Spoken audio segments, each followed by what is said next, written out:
Hello everyone, welcome to search UPSC. So ఈ వీడియోలో మనం వాక్ అమెండ్మెంట్ బిల్ ఏదైతే మనకు నిన్న లోక్సభలో పాస్ అయిందో దాని గురించి డిస్కస్ చేద్దాం. దీన్ని మనం ఉమీద్ బిల్ కూడా అని అంటాం అనమాట. సో ఈ వీడియోలో మనం ఇంట్రొడక్షన్ చూద్దాం వాక్ బిల్కి, నెక్స్ట్ ఆరిజిన్ అంటే ఎక్కడి నుంచి వచ్చింది అది చూద్దాం, యాక్చువల్గా వాక్ ప్రాపర్టీ అంటే ఏంది అనేది చూద్దాం, దాని తర్వాత స్ట్రక్చర్ ఆఫ్ వాక్ యాక్ట్ 1995 అది చూద్దాం, తర్వాత ఈ అమెండ్మెంట్ బిల్లో ఏమేమి చేంజెస్ తెచ్చిండ్రు గవర్నమెంట్ అది చూద్దాం, దాని తర్వాత మెయిన్గా క్రిటిసిజం ఎందుకు, కాంట్రవర్సీ ఎందువల్ల ఇది డిలే అవుతుంది అనేది చూద్దాం, దాని తర్వాత దీని యొక్క మెయిన్ సిగ్నిఫికెన్స్ ఏంది, దీనివల్ల ఎట్లా బెనిఫిట్ అవుతుంది అనేది చూద్దాం. ఫస్ట్ ఆఫ్ ఆల్ ద ఇంట్రొడక్షన్లో ఏంటంటే మనకు దీన్ని ఉమీద్ బిల్ కూడా అని అంటారు. ఉమీద్ అంటే unified management empowerment and efficiency and development bill అనమాట. ఓకే, ఇది గుర్తుపెట్టుకోవాలి. మనకు ఇది ఎప్పుడు ఇంట్రడ్యూస్ అయిందంటే లోక్సభలో April 2, 2025 ఇన్ లోక్సభ.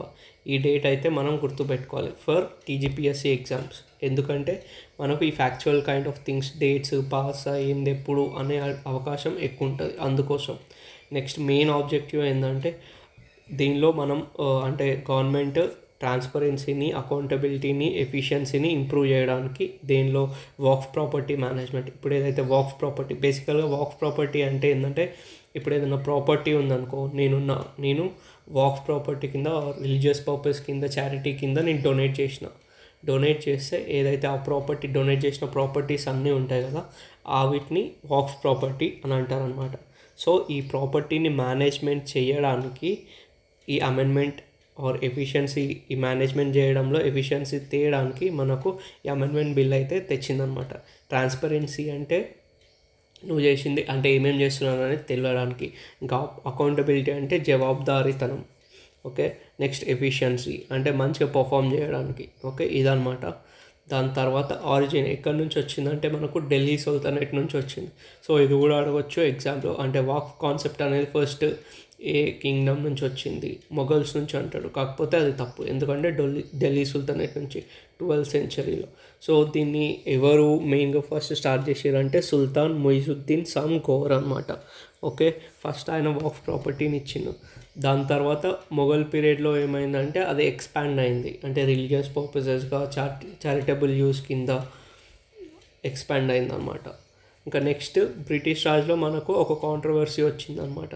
ఏం కాంట్రవర్సీ అంటే ప్రివీ కౌన్సిల్ ఉంటుంది కదా, బ్రిటిష్ రాజ్లో ప్రివీ కౌన్సిల్ ఉండే, అంటే అది ఏమన్నదంటే ఇది ఒక వర్స్ట్ కైండ్, దీనివల్ల అంటే వాక్ ప్రాపర్టీ ఆర్ ఈ రైట్స్ వల్ల మనకు ఇప్పుడు డెట్రియోట్ అవుతుంది పర్ఫార్మెన్స్ ఆఫ్ అ నేషన్, అంటే దేశం అనేది అభివృద్ధి చెందదు, ఫ్యూచర్లో కూడా దీనివల్ల మనకు నెగిటివ్ ఎఫెక్ట్స్ ఉంటుందని చెప్పిందనమాట.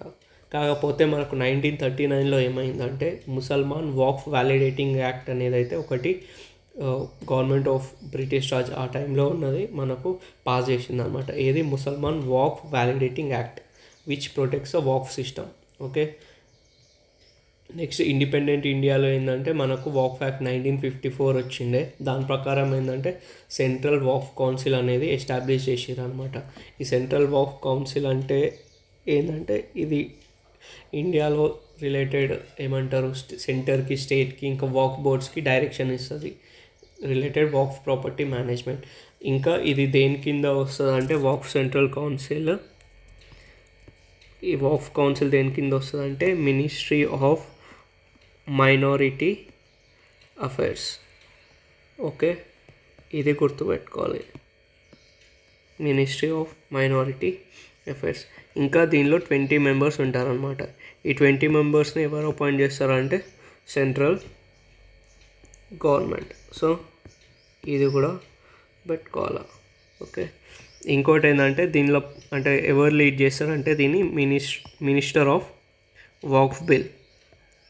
ఓకే, ఆయన ఈ వాక్ఫ్ బోర్డ్ని ఆర్ సెంట్రల్ వాక్ఫ్ కౌన్సిల్ అనేది లీడ్ చేస్తారనమాట. సో ఇది బేసిక్ ఇన్ఫర్మేషన్.